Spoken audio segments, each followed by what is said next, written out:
During his long absence in Egypt, Hadrian's intolerance of Jewish aspirations and belief had been translated into outright persecution by the new governor of Judea, Tenius Rufus. Something had to give, and in 132 AD, the Jewish people, faced with the virtual extinction of their culture, rose up in a bloody insurrection. They were led by the messianic Shimon bar Kokhba, and they started a rebellion that threatened the integrity of an empire that Hadrian worked so hard to consolidate.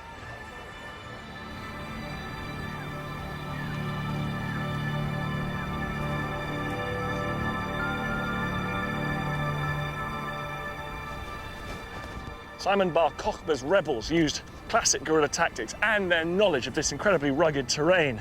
They'd hit the Romans hard and then retreat back up here into these fortress-like mountains.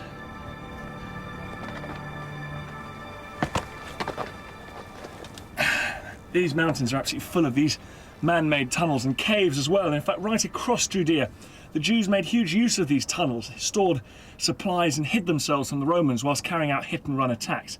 Now, if you get the Romans in massed formations in the open field, they're virtually unstoppable. But make them fight on your terms and they're in trouble. And that's why the Jews managed to inflict heavy casualties. This called for imperial intervention. Hadrian rushed here from Greece. Troops are brought in from Egypt, the northern frontier, and remarkably, Hadrian appointed Julius Severus, the governor of Britain, to travel all the way here and take command of the operation. This was the Roman Empire doing what it did best, moving huge numbers of men over vast distances much quicker than the enemy expected. Severus had no choice but to beat them at their own game, isolate and destroy small groups of rebels, then attack their farms and their families, cut away their support. And then, rather than assaulting these mountains, they sieged them, starved them out, turned this from a fortress into a prison. And that's not a quick, decisive war, that's a long, bitter war of attrition. From his base up here in the mountains overlooking the Dead Sea, Bar Kokhba issued orders to his commanders all over Judea, desperately trying to stave off the inevitable.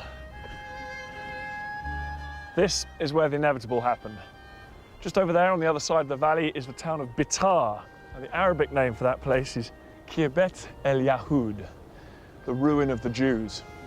This is where the last stand of the Jewish revolt took place. The Romans besieged it and assaulted it and launched into a frenzy of slaughter that they reserved for those foolish enough to challenge their rule.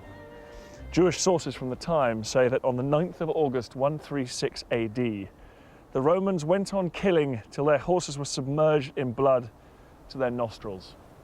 Farmers didn't have to use fertilizer for 7 years, so great was the amount of blood that had been poured into these fields.